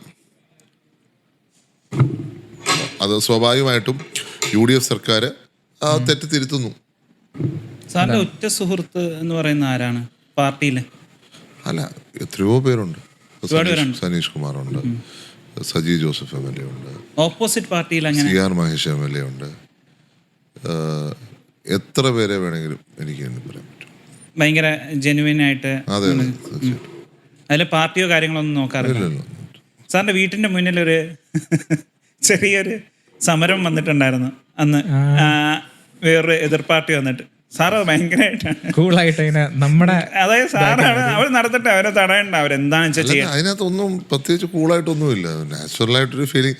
ഈ അവസാനം പ്രസംഗിച്ച ആൾ നല്ലപോലെ എന്നെ പൂഴ്ത്തിയാ പ്രസംഗിച്ചു. പുള്ളി എന്നെ വിമർശിച്ചാൽ പ്രസംഗിച്ചെങ്കിലും എന്നെ പൂഴ്ത്തിയതായിട്ടാണ് എനിക്ക് തോന്നിയത്. കാരണം ഈ വ്യക്തി അമ്പലത്തിൽ പോയാൽ അമ്പലത്തിലെ തന്ത്രിയെ മാറ്റിയിരിക്കുമെന്നും പള്ളിയിൽ പോയാൽ അച്ഛനെ മാറ്റി കുർബാനമല്ലോ എന്ന് പറയുമ്പോൾ എനിക്ക് വലിയ സന്തോഷം. സത്യമായിട്ട് എനിക്ക് സന്തോഷം തോന്നി. അപ്പൊ ആ പുള്ളി ഒന്ന് കാണാൻ വേണ്ടി ഞാൻ പോയതാ. അപ്പൊ ആ ഡയലോഗ് അങ്ങനെ അല്ല, ആ ഡയലോഗ് കൊണ്ട് മാത്രമേ ഞാൻ പോയത്, അല്ലെങ്കിൽ പോലായിരുന്നു. സാർ ഇപ്പോൾ ഞാൻ ആലപ്പുഴയിൽ വർക്ക് ചെയ്തിരുന്ന സമയത്ത് ടോയ്ലറ്റ് ഡേ വന്നപ്പോൾ ഞാൻ ചുമ്മാ വെറുതെ എത്ര പബ്ലിക് ടോയ്ലറ്റ്സ് വർക്കിംഗ് ആണെന്നുള്ളത് അറിയാനായിട്ട് ചുമ്മാ ഒന്ന് കറങ്ങി നോക്കിയിട്ടുണ്ട്. പക്ഷേ ഈ പറഞ്ഞതുപോലെ പബ്ലിക് ടോയ്ലറ്റ്സ് വർക്കിംഗ് ആവുന്നതിൻ്റെ എണ്ണം ഭയങ്കര കുറവാണ്. ഇപ്പം നമ്മുടെ ട്രിവാൻഡ്രം എടുക്കുകയാണെന്നുണ്ടെങ്കിൽ മാനവീയം വീതിയിൽ ഇപ്പോൾ പുതുതായിട്ട് പബ്ലിക് ടോയ്ലറ്റ് ഓപ്പൺ ആക്കിയിട്ടുണ്ട്. പുതുതായിട്ടല്ല, കുറച്ചധികം നാളുകളായി. പക്ഷേ അവിടെ നമുക്ക് ഉപയോഗിക്കണമെന്നുണ്ടെങ്കിൽ നമ്മൾ 5 രൂപയാണ് കൊടുക്കേണ്ടത്. ബട്ട് അവിടുത്തെ വൃത്തി എന്ന് പറയുന്നത് ഭയങ്കര കുറവാണ്. അപ്പോൾ ഞാൻ സാറിനെ ശ്രദ്ധയിൽപ്പെടുത്തുകയാണ്, നമുക്ക് കുറച്ചുകൂടെ ഈ 5 രൂപ എന്നുള്ളത് ഒരു 10-20 രൂപ ആക്കിയതിന് ശേഷം ആ ടോയ്ലറ്റുകളുടെ ക്വാളിറ്റി നമുക്ക് കുറച്ചുകൂടെ ഒന്ന് കൊണ്ടുവന്നൂടെ? എല്ലാം കോർപ്പറേഷൻ നോക്കുമെന്നാണ് എൻ്റെ പ്രതീക്ഷ. സാർ എന്തിനാ ഹാൻഡ് ബ്രേക്ക് ഇടുന്നു? ഞാൻ ചിരിച്ചതായിരുന്നു. അത് അതെല്ലാം കോർപ്പറേഷൻ നോക്കും. ഇത് കോർപ്പറേഷൻ തിരുവനന്തപുരത്ത് ജനങ്ങൾ നല്ലൊരു കോർപ്പറേഷനെ തിരഞ്ഞെടുത്തെന്നാണ് നമ്മുടെ വിശ്വാസം. അവർ നോക്കട്ടെ, അവർ നടപ്പിലാകട്ടെ. ശരിക്കും ഇപ്പം പുറത്തിരിക്കുന്ന നമ്മളെ പോലത്തെ ജനങ്ങൾ നിങ്ങളെ വിശ്വസിക്കുന്നുണ്ട്, നമ്മൾ ഭയങ്കരമായിട്ട് വിശ്വസിക്കുന്നുണ്ട്. ഇതൊരു തരം സിനിമയല്ലേ സാർ പൊളിറ്റിക്സ് എന്ന് പറയുന്നത്? ശരിക്കും കാണുമ്പോൾ നമ്മൾ വാഗ്ദാനങ്ങൾ തരുന്നു, ചില കാര്യങ്ങൾ നമ്മൾ വിശ്വസിച്ചിരുന്ന് പോവും. പക്ഷെ അതന്ന് ചിലപ്പോൾ നിങ്ങൾ പറയും അവിടെ ചെയ്തിരിക്കും എന്ന് പറഞ്ഞു പോകും. പക്ഷെ അവിടെ ചെല്ലുമ്പോൾ ഇത് സാങ്ഷൻ ആവണമെന്നില്ല. 1 രൂപയ്ക്ക് അരി കൊടുക്കുമെന്ന് യു.ഡി.എഫ് സർക്കാർ 2015 പറഞ്ഞു, 2015 കൊടുത്തു. മെട്രോ വരുമെന്ന് പറഞ്ഞു, മെട്രോ വരുത്തി. കണ്ണൂർ എയർപോർട്ട് വരുമെന്ന് പറഞ്ഞു, വരുത്തി. വിഴിഞ്ഞം പോർട്ട് തറക്കല്ലിട്ടു, പണി തുടങ്ങി. 1000 ദിവസം കൊണ്ട് തീർക്കുന്നതാണ് പ്രതീക്ഷ. പക്ഷേ അടുത്ത സർക്കാർ 2023-4 വരെ നീട്ടിക്കൊണ്ടുപോയി. അത് നടപ്പിലായി. മെഡിക്കൽ കോളേജുകൾ എല്ലാ ജില്ലയിലും വരണമെന്ന് പറഞ്ഞു. കാസർഗോഡും വയനാടും നടപ്പിലാക്കിയിട്ടില്ല. ബാക്കി എല്ലായിടത്തും മെഡിക്കൽ കോളേജ് വന്നു. തിരുവനന്തപുരത്തെ 2ാമത്തെ മെഡിക്കൽ കോളേജ് ഇവിടെ വാഗ്ദാനം ചെയ്താണ് ആ സർക്കാർ. ഈ സർക്കാർ അത് പൂർത്തിയാക്കുമെന്ന് ആരോഗ്യമന്ത്രി കെ മുരളീധരൻ പറഞ്ഞിട്ടുണ്ട്. അപ്പം UDF കോൺഗ്രസും പറഞ്ഞൊക്കെ ചെയ്തിട്ടുണ്ട്. ഇപ്പൊ ഇത് 2015 കാര്യം പറയുന്നത്. ഇനി കോൺഗ്രസ് ഗവൺമെന്റുകൾ പറഞ്ഞ വാഗ്ദാനങ്ങളാണെങ്കിൽ ഇപ്പൊ തൊഴിലുറപ്പ് പദ്ധതി സോണിയാഗാന്ധി രാഹുൽ ഗാന്ധി ചേർന്ന് നടപ്പിലാക്കിയ പദ്ധതി, അത് കൊണ്ടുവന്ന അവർ തന്നെയല്ലേ. ഇപ്പൊ നശിപ്പിക്കുന്ന ആരാ? ഞാൻ രാഷ്ട്രീയം പറയല്ല, പക്ഷെ ഇപ്പൊ തൊഴിലുറപ്പ് പദ്ധതി തന്നെ പേര് പോലും എനിക്ക് മനസ്സിലാവാത്ത രീതിയിലാണ് ഇപ്പം മാറ്റിയിരിക്കുന്നത്. അപ്പൊ ആ പദ്ധതി തന്നെ ഇല്ലാക്കുന്നത് ആരാണ്? ഞങ്ങളാരും 50 രൂപയ്ക്ക് പെട്രോൾ കൊടുക്കുമെന്ന് പറഞ്ഞിട്ടില്ല. ഞങ്ങളാരും 15 ലക്ഷം രൂപ അക്കൗണ്ട് ഇടുമെന്ന് പറഞ്ഞിട്ടില്ല. ഞങ്ങളാരും ആരെ പറ്റിക്കുന്ന പരിപാടി ഇതുവരെ പറഞ്ഞിട്ടില്ല. അപ്പ ചെയ്യാൻ വെച്ചിരുന്ന ഒരു വലിയ കാര്യമായിരിക്കാം, അത് ചെയ്യാൻ പറ്റിയില്ല അപ്പയ്ക്ക്. പക്ഷെ അത് അങ്ങനത്തെ എന്തെങ്കിലും കാര്യം ചാണ്ടി ഉമ്മൻ ചെയ്യും, ഉറപ്പാണ്. അപ്പയുടെ ആ ഒരു ആഗ്രഹം സാധിച്ചു കൊടുക്കും. അങ്ങനെ എന്തെങ്കിലും ഒരു കാര്യമുണ്ടോ? അദ്ദേഹം ആഗ്രഹിച്ചെല്ലാം ഒരുവിധം ചെയ്തിട്ടുണ്ട്. ചെയ്ത് കഴിഞ്ഞിട്ടാണ് പുള്ളി അദ്ദേഹത്തിന്റെ ജീവിതത്തിൽ അദ്ദേഹത്തിന് ചെയ്യണമെന്നെല്ലാം ഈ നാടിന് ചെയ്യാനുള്ളതൊക്കെ ചെയ്തിട്ടുണ്ട്. ചില സ്വപ്നങ്ങൾ, ഇപ്പം തിരുവനന്തപുരം മെട്രോ അദ്ദേഹം തറക്കല്ലിട്ട് പോയതാണ്. കോഴിക്കോട് മെട്രോ തറക്കല്ലിട്ട് പോയതാണ്. ഈ 2 മെട്രോകൾ അദ്ദേഹത്തിൻ്റെ സ്വപ്നമായിരുന്നു. അത് നടപ്പിലാക്കിയിട്ടില്ല. ഞാൻ UDF ഗവൺമെൻറ്റിനോട് ഈ നാടിൻ്റെ ആവശ്യമായിട്ട് പറയാൻ പോകുന്നത് അത് തന്നെയായിരിക്കും. പ്രിയപ്പെട്ട മുഖ്യമന്ത്രി അത് ചെയ്യുമെന്ന് എനിക്ക് പൂർണ്ണ വിശ്വാസം. അപ്പം എപ്പോഴെങ്കിലും ഒറ്റയ്ക്കിരുന്ന് പൊട്ടിക്കരയുന്നതോ അല്ലെങ്കിൽ ഭയങ്കര വിഷമത്തിലിരുന്ന ഒരു സ്റ്റേജ് വല്ലതും കണ്ടിട്ടുണ്ടോ? ഭയങ്കര ഒരിക്കലും ഞാൻ കണ്ടിട്ടില്ല. ഇല്ല. അല്ല, കരയുന്നതുകൊണ്ട് എന്താ കുഴപ്പമെന്ന് കഴിയുന്നതുകൊണ്ട് ഒരു പ്രശ്നമില്ല എന്നാണ് എൻ്റെ അഭിപ്രായം. കരയുന്നത് നാച്ചുറൽ ഇമോഷനാണ്, അതുകൊണ്ട് ഒരു പ്രശ്നമില്ല. പക്ഷെ അദ്ദേഹത്തെ കരഞ്ഞ് ഞാൻ കണ്ടിട്ടില്ല, അതുവരെ കാര്യം. പക്ഷേ സാർ റീസെന്റ് ആയിട്ടൊക്കെ കരയുന്നതൊക്കെ നമ്മൾ കണ്ടിട്ടുണ്ട്. അതിപ്പോൾ ഞാൻ ഇമോഷണൽ ആയിട്ടുള്ള ആളാണ്. ഞാൻ കരയുന്നത് സാധാരണ ഞാനും അങ്ങനെ പബ്ലിക്കിൽ കരയാറില്ല. ആ ഒരു മൂമെന്റ് ഓഫ് ലാപ്സ് എന്ന് വേണമെങ്കിൽ പറയാം. പക്ഷെ അതുകൊണ്ട് ഒരു കുഴപ്പമില്ല. ഇപ്പോൾ നമുക്ക് സ്ത്രീകൾക്ക് വേണ്ടിയിട്ട് ഫ്രീ യാത്ര, ബസ്സിൽ ഫ്രീ യാത്ര. അപ്പോൾ ആ നേരത്തെ പറഞ്ഞ പോയിന്റാ ഞങ്ങൾ പറഞ്ഞതാണ് നടപ്പിലാക്കുക. അത് ഞാൻ ആഡ് ഓൺ ചെയ്യാണ്. അപ്പോൾ ആക്ച്വലി സാറിൻ്റെ ഒരു ഒപ്പീനിയനിൽ അത് സ്ത്രീകൾക്കായിരുന്നോ കൊടുക്കേണ്ടിയിരുന്നത്? ബിക്കോസ് എൻ്റെ ഒരു ഒപ്പീനിയനിൽ പറയുകയാണെന്നുണ്ടെങ്കിൽ ഒന്നുകിൽ ഫിനാൻഷ്യലി ബാക്ക്വേർഡ് ആയിട്ടുള്ള ആൾക്കാർ, ലൈക്ക് അൺഎംപ്ലോയിഡ് ആയിട്ടുള്ള ആൾക്കാർ, അതുപോലുള്ള ആൾക്കാർക്കല്ലേ സത്യത്തിൽ കൊടുക്കേണ്ടിയിരുന്നത്? സ്ത്രീകൾക്കായിരുന്നോ കൊടുക്കേണ്ടിയിരുന്നത്? അത് പാർട്ടി തീരുമാനിച്ചു, നടപ്പിലാക്കുന്നു. ഞാനതിനെ സ്വാഗതം ചെയ്തു. സാറേ, ഞാൻ വേറൊരു കാര്യം ചോദിക്കായിരുന്നു. അതായത് സാർ ഞാനൊക്കെ ഒരു മനസ്സ് ഡൗൺ ആകുമ്പോൾ ഞാൻ എബ്രോഡ് എവിടെയെങ്കിലും പോകും. അതൊരു സന്തോഷത്തിന് വേണ്ടി, ഒരു ഫ്രീ ആവാൻ വേണ്ടിയിട്ട്. അപ്പോൾ ഇങ്ങനെ രാജ്യങ്ങൾ പോകുമ്പോൾ നമുക്കൊരു സന്തോഷമാണ് സാർ. ഇത്രയും ഫ്രസ്ട്രേഷൻ ഉള്ള ഒരു ടൈമിൽ മൂന്നാർ പോവാം, കേരളത്തിൽ. അങ്ങനെ ചാണ്ടി ഉമ്മന് ഒരു വിഷം വരുമ്പോൾ പോകാൻ ആഗ്രഹിക്കുന്ന ഒരു സ്ഥലം അല്ലെങ്കിൽ അവിടെ പോയിരുന്ന എനിക്ക് ഭയങ്കര സമാധാനമാണ്. എനിക്കങ്ങനെ വിഷം വരുന്നത് പ്രത്യേകിച്ച് ഒരിടത്ത് പോകണമെന്നില്ല, ഇവിടെ തന്നെ ഇരുന്നാൽ മതി എന്നുള്ളതാണ്. ഇങ്ങനെ ഒന്ന് കറങ്ങാൻ. പക്ഷെ എനിക്ക് സത്യം പറഞ്ഞാൽ ഇപ്പോൾ വിദേശ രാജ്യത്ത് പോകുന്ന ഒരു നൈറ്റ് മെയറാണ്. എനിക്കതിപ്പോൾ ഒരു നൈറ്റ് മെയർ. എനിക്ക് നമ്മുടെ നാടാണ് ഇഷ്ടം. പോകുന്ന ഇഷ്ടക്കുറവൊന്നുമില്ല, പക്ഷേ ഒരു ആർട്ടിഫിഷ്യാലിറ്റിയാണ് പലപ്പോഴും. ഞാൻ സാർ ഏത് രാജ്യത്തിലായിരുന്നു? എൻകൗണ്ടർ ചെയ്തു. പക്ഷെ ഈ പ്രാവശ്യം ഞാനൊന്ന് റഷ്യയിൽ പോയിരുന്നു. അവിടെ മാത്രം I felt at home. Because നമ്മളൊരു പരിപാടി നടത്താൻ പോവാ ഈ നവംബർ 13 to 16 ഇന്ത്യയിൽ. അപ്പം അവർ നമ്മൾ വളരെ വാമത്തായിട്ടാണ് ഈ പ്രാവശ്യം ഒന്ന് റിസീവ് ചെയ്തത്. മാത്രമല്ല നമുക്ക് ഒത്തിരി പരിചയക്കാർ വന്ന പോലെ എനിക്കൊരു ഫീലിംഗ് അവിടെ ഉണ്ടായി. പക്ഷെ അല്ലാത്തപ്പം നമുക്ക് ഒരു മലയാളികളില്ലാത്ത സ്ഥലങ്ങളിൽ പോകുമ്പോൾ ഒരു ഒരു എനിക്കത്ര ഒരു സാറ്റിസ്ഫാക്ടറി അല്ല. ഞാൻ എല്ലാം എല്ലാം ഒരേപോലെ ഇരിക്കുന്ന സ്ഥലങ്ങൾ, എല്ലാം ഒരേപോലത്തെ റോഡ്, നമ്മളെവിടെ പോയിരുന്നൊരു ഹൈവേ അത് യാത്ര ചെയ്യുന്നു. ചില സ്ഥലങ്ങൾ അതിനെക്കാട്ടി ബ്യൂട്ടിഫുൾ ആയിട്ടുള്ള സ്ഥലങ്ങൾ നമ്മുടെ നാട്ടിലുണ്ട്. ഞാൻ കുറ്റം പറയുന്നതല്ല, പക്ഷേ എനിക്ക് കൂടുതൽ പ്രിഫറൻസ് ഇന്ത്യയിലെ യാത്ര ചെയ്യുന്നത് വലിയ ഹാപ്പിയാണ്. ഇന്ത്യയിൽ എവിടെ ആയിരിക്കും മോസ്റ്റ് പ്രോബബ്ലി ഒന്ന് ചൂസ് ചെയ്യാൻ? കന്യാകുമാരി പോകുന്നത് എനിക്ക് ഇഷ്ടമാണ്, പിന്നെ രാമേശ്വരം പോകുന്നത് ഇഷ്ടമാണ്, വേളാങ്കണ്ണി പോകും. എനിക്കിങ്ങനെ ഒരു ചെറിയ ടൂറുണ്ട് ഈ വഴി. സൈക്കിളിൽ പലരും ഇങ്ങനെ ട്രിപ്പ് അടിക്കാറുണ്ട്, ദൂരം സ്റ്റൗട്ടിയൊക്കെ. മണാലി പോകുന്നവരുണ്ട് സൈക്കിളിൽ, അങ്ങനെ ഒറ്റ വീലിലൊക്കെ. ഒറ്റ വീലിലൊക്കെ ഉദ്ദേശിക്കുന്നില്ല, സൈക്കിൾ യാത്ര അത്ര ദൂരം പോകാൻ ഉദ്ദേശിക്കുന്നില്ല. സാറ് റിയൽ ലൈഫിൽ ഒത്തിരി മുഖ്യമന്ത്രിമാരെ കണ്ടിട്ടുണ്ടാവും. അപ്പോൾ അതുപോലെ മലയാള സിനിമയ്ക്ക് ഉണ്ടായിരുന്ന കുറച്ച് മുഖ്യമന്ത്രിമാർ, വണ്ണിലെ മമ്മൂക്ക, ലയണിലെ ദിലീപ് ഏട്ടൻ, അതുപോലെ രാഷ്ട്രത്തിലെ സുരേഷ് ഗോപി സാറ്. അപ്പൊ ഇവരെ മൂന്നുപേരെയും വെച്ച് നോക്കുമ്പോൾ മുഖ്യമന്ത്രി അല്ലല്ലോ, ആഭ്യന്തരമന്ത്രിയല്ലേ. സോറി മാറിപ്പോയി. ഞാൻ നോട്ടീസ് സിനിമ ഭയങ്കര. അപ്പൊ ഇവരിൽ വെച്ചിട്ട് മുഖ്യമന്ത്രികളിൽ സാറിന് ഇഷ്ടപ്പെട്ട മുഖ്യമന്ത്രി ആരാണ്? എന്തുകൊണ്ട്? പെർഫെക്റ്റ് ആണ്. അങ്ങനെ നോക്കുമ്പോൾ കടക്കൽ ചന്ദ്രൻ തന്നെ അടിപൊളിയാണ്. റൈറ്റ് ടു റീകോൾ കൊണ്ടുവന്നുകൊണ്ടാ? അല്ല, പുള്ളിയുടെ ഫുൾ ഫിലിമിലും നല്ലൊരു അഭിനയമാണ്. അങ്ങനെ ഒരു സംഗതി നമ്മുടെ നാട്ടിൽ കൊണ്ടുവരാൻ എന്തെങ്കിലും? റൈറ്റ് ടു റീകോൾ എന്നുള്ളത് ഞാൻ 1998 അന്ന് ദിഗ്വിജയ് സിംഗ് മുഖ്യമന്ത്രിയായിരുന്നു. അദ്ദേഹത്തിനോട് ഞാൻ പങ്കുവെച്ചൊരു ആശയമാണ് 98 റൈറ്റ് ടു റീകോൾ. അത് വളരെ പോസിറ്റീവായിട്ട് എടുത്തു. പിന്നെ നമ്മളൊരു കൊച്ചുകുട്ടി എന്ന രീതിയിൽ പറഞ്ഞു, അത് പിന്നെ അതങ്ങ് പോയി. പക്ഷെ ഉറപ്പായിട്ടും പുതുപ്പള്ളിക്കാരെന്തായാലും റീകോൾ ചെയ്യൂല, 100% ഉറപ്പാണ്. അതൊന്നും പറയാൻ പറ്റത്തില്ല, ആർക്ക് വേണേൽ റീകോൾ ചെയ്യാനുള്ള അവകാശമുണ്ട്. സോഷ്യൽ മീഡിയ ഭയങ്കര ഒരു ഹൈപ്പാണ് എല്ലാവർക്കും കൊടുക്കുന്നത്. ഞാനടക്കം ഇപ്പോൾ അറിയുന്നത് ഈ വീഡിയോയിലൂടെയും യൂട്യൂബിലൂടെയും ഇൻസ്റ്റാഗ്രാമിലിടുന്ന വീഡിയോയിലൂടെ. ഇപ്പം പൊളിറ്റിക്സിൽ നോക്കുകയാണെങ്കിൽ നിങ്ങളും ഭയങ്കര ആക്റ്റീവാണ് സാർ. 2 മിനിറ്റ് കൊണ്ട് ചെയ്യുന്ന ഒരു കാര്യം 5 മിനിറ്റ് കഴിഞ്ഞാൽ സോഷ്യൽ മീഡിയയിൽ അപ്പാവുകയാണ്, ഉടനിടുകയാണ്. ഇത് സാറ് തന്നെയാണ് എഡിറ്റ് ചെയ്യുന്നത്, അതോ സാറിന് വേണ്ടിയിട്ട് സ്പെഷ്യലായിട്ട്? ഞാൻ എന്തായാലും എഡിറ്റ് ചെയ്ത് എനിക്കെന്തായാലും അതിനുള്ള സാർ പറയൂ ഇങ്ങനെയൊക്കെ വരണം എന്നൊക്കെ. ലൈവ് തന്നെ ഉണ്ടല്ലോ, ലൈവ് ഫേസ്ബുക്കിൽ പലപ്പോഴും പോകാറുണ്ടല്ലോ. അത് പക്കയായിട്ട് സാറ് തന്നെയാണ് ചെയ്യുന്നത്, ആൾക്കാർ ചെയ്യുന്നു. ഇത് സാർ പറയോ ഇങ്ങനെ ഒരു സാധനം എൻ്റെ അടുത്ത് ഒരു പയ്യൻ വർക്ക് ചെയ്യുന്നുണ്ട്, അത് മാത്രമേ. വി.ഡി. സതീശൻ സാർ, അപ്പം നമ്മുടെ മുഖ്യമന്ത്രി ആക്ച്വലി പുള്ളിയും ഇതേപോലെ ഇപ്പം ഭയങ്കര സോഷ്യൽ മീഡിയ ആക്റ്റീവ്. കാരണം ഞാൻ ശ്രദ്ധിക്കുകയാണ് സാർ, 5 ലക്ഷം 6 ലക്ഷം ഫോളോവേഴ്സേ ഉണ്ടായിരുന്നുള്ളൂ. ഇപ്പോൾ 1 മില്യനൊക്കെ മുത്തം വെച്ച് പൊയ്ക്കൊണ്ടിരിക്കുകയാണ്, പട്ടപ്പടയെ കയറിക്കൊണ്ടിരിക്കുകയാണ്. കാരണം ഒരു ദിവസം തന്നെ പടപടയെ വീഡിയോസും വന്നുകൊണ്ടിരിക്കുകയാണ്. ഈ സോഷ്യൽ മീഡിയ ഭയങ്കരമായിട്ട് നിങ്ങളുടെ പൊളിറ്റിക്സിൽ ഭയങ്കര ഹെൽപ്പ് ചെയ്യുന്നുണ്ടോ സാർ? കാര്യങ്ങളിൽ ജനങ്ങൾ എത്തുമ്പോൾ ജനങ്ങൾ അതിനെ അക്സെപ്റ്റ് ചെയ്യുന്നത് നല്ല കാര്യമല്ലേ. ഈ റിപ്പോർട്ടേഴ്സൊക്കെ സാറിൻ്റെ മുന്നിൽ മൈക്കുമായിട്ട് വരുമ്പോൾ ടെൻഷൻ ആവാറുണ്ടോ? എന്തിന്? അല്ല, ചോദ്യങ്ങൾ ഇങ്ങനെ ചോദിച്ച് ഇറിറ്റേറ്റഡ് ആക്കുമ്പോഴും അങ്ങനെ സ്വാഭാവികമല്ലേ, നമുക്കിപ്പോൾ യൂസ്ഡ് ആയി കഴിഞ്ഞല്ലോ. ഇതിലെന്ത് മാറ്റം കൊണ്ടുവരാനാണ് സാർ ആഗ്രഹിക്കുന്നത്? ഇതിലൊരു മാറ്റം, ഈ മീഡിയാസിൽ ഇങ്ങനെ ഒരു മാറ്റം വന്നു കഴിഞ്ഞാൽ വലിയ ഉപകാരമായിരിക്കും. മുഖ്യമന്ത്രി കഴിഞ്ഞ ദിവസം ഒരു 10 പ്രാവശ്യം ചോദ്യത്തിന് ഉത്തരം കൊടുത്തില്ല എന്ന് പറഞ്ഞൊരു വാർത്ത കൊടുത്തല്ലോ. മുഖ്യമന്ത്രി പറഞ്ഞൊരു കാര്യമുണ്ട്, ഞാൻ തീരുമാനിക്കും എപ്പം ഞാൻ ഉത്തരം പറയും. അത് ഫാക്റ്റല്ലേ. നമുക്കിപ്പം എല്ലാ സ്ഥലത്തും എല്ലാ കാര്യത്തിനും എപ്പോഴും ചോദ്യം ചോദിച്ചുകൊണ്ടിരുന്നാൽ അതിന് മറുപടി പറയുക പോസിബിളാണോ? അതിന് സമയമുണ്ട്, സ്ഥലമുണ്ട്, അതിന് വെയിറ്റ് ചെയ്യുക. കേരളത്തിൽ മാത്രമേ ഉള്ളൂ ഒരു മുഖ്യമന്ത്രിയോട് ഇങ്ങനെ നിരന്തരമായി ചോദ്യങ്ങൾ ആവശ്യമാണ്. നമ്മളാരും ചോദ്യം വേണ്ടെന്ന് പറഞ്ഞില്ല, പക്ഷെ ആ ചോദ്യം ചോദിച്ചു, അപ്പോൾ മറുപടി ഇല്ല എന്ന് പറഞ്ഞാൽ അടുത്ത സെക്കൻഡിൽ വീണ്ടും അതേ ചോദ്യമായിട്ട് ചെല്ലുന്നു. ഞാൻ പറയുന്നത് അതിനൊരു സമയം കൊടുക്കും അദ്ദേഹത്തിന്. ആ സമയം അപ്പോൾ അദ്ദേഹം പറയുക ഒരു 2 ദിവസം കഴിഞ്ഞാൽ പ്രതികരിക്കും, അല്ലെങ്കിൽ 3 ദിവസം. അപ്പോൾ വെയിറ്റ് ചെയ്യുന്നതിന് നമുക്ക് എന്താ കുഴപ്പം?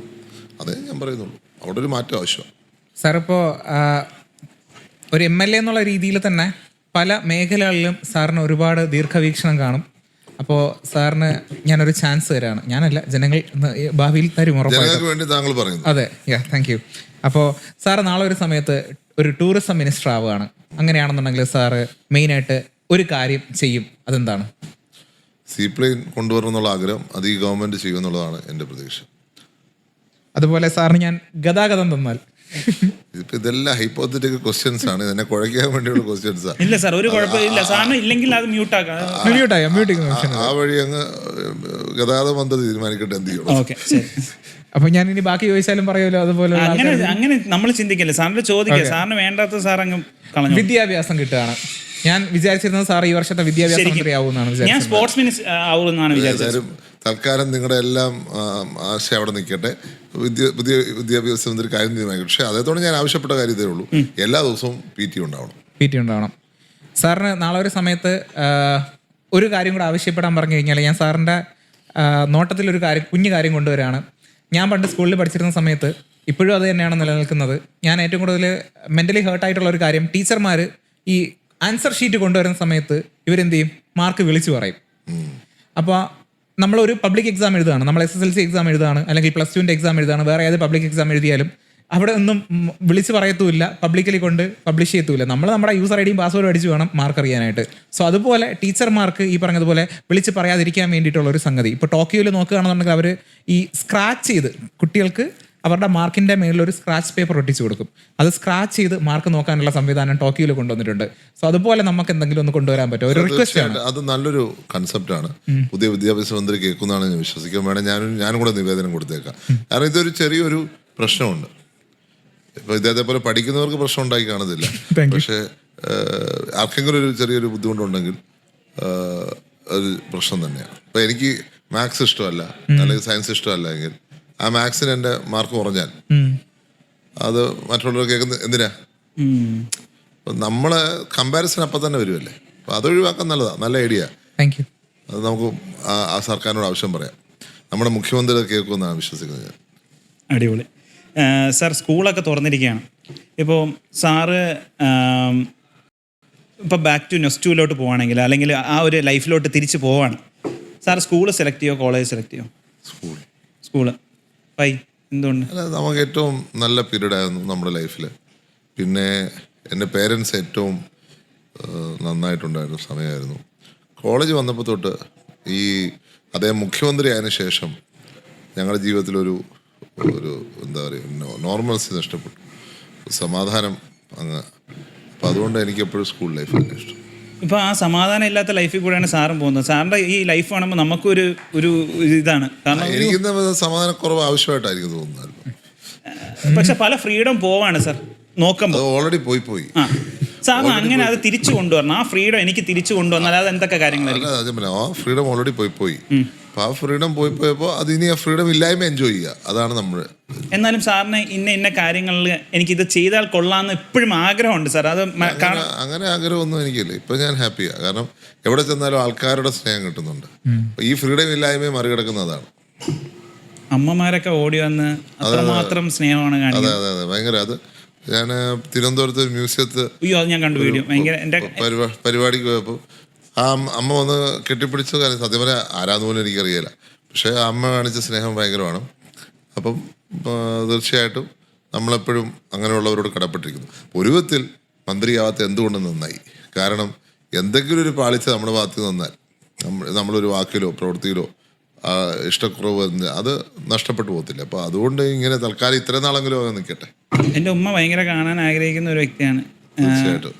ആ വീഡിയോ കണ്ടപ്പം ഭയങ്കരമായിട്ട് ഇങ്ങനെ ചാണ്ടി ഉമ്മൻ പോഡ്കാസ്റ്റ് എടുക്കുന്ന പറഞ്ഞ് ഇങ്ങനെ എൻ്റെ അടുത്ത് ഇങ്ങനെ പറഞ്ഞുകൊണ്ടിരിക്കുകയായിരുന്നു നിരന്തരമായിട്ട്. അപ്പോൾ അത് സാധിച്ചു. അമ്മയുടെ ആഗ്രഹമായിരുന്നു ഞാനിപ്പോൾ ഇവിടെ സാറിൻ്റെ മുന്നിലെത്തി സംസാരിച്ചുകൊണ്ടിരിക്കുന്നത്. വലിയ കാര്യമാണ്. അപ്പോൾ എന്തായാലും thank you very much sir. ഈ തിരക്കിട്ട ടൈമിൽ നമ്മളോടൊപ്പം ജോയിൻ ചെയ്തതിലും കുറേ കാര്യങ്ങളൊക്കെ ഇങ്ങനെ സംസാരിച്ചു. അപ്പോൾ ഭയങ്കര സന്തോഷമുണ്ട് സാർ. സാർ ഭയങ്കര ഓപ്പണപ്പായി അല്ലേ? ചില കാര്യങ്ങൾ മ്യൂട്ട് ചെയ്തു സാർ. അപ്പോൾ താങ്ക് യു. നമ്മളെ പാവങ്ങളുടെ നമ്പർ 1 പോഡ്കാസ്റ്റ് കുറച്ചു നേരം ഇരുന്നോളൂ. എന്നാലും എങ്ങനെ ഉണ്ടായിരുന്നു എക്സ്പീരിയൻസ്? എങ്ങനെ ഉണ്ടായിരുന്നു ഈ പോഡ്കാസ്റ്റിന്റെ? നന്നായിരുന്നു. നിങ്ങൾ വളരെയധികം വിഷമിച്ചു എന്നെ കൊണ്ട് സംസാരിപ്പിക്കാൻ. ഒരിക്കലും എങ്ങനെയൊന്നും നമ്മളെ ഭയങ്കര റെസ്പെക്ട് ചെയ്യുന്ന ഒരു വ്യക്തിയാണ്. ഏതായാലും നല്ലൊരു പരിപാടിയായിട്ട് എനിക്ക് തോന്നി. എല്ലാ ആശംസകളും.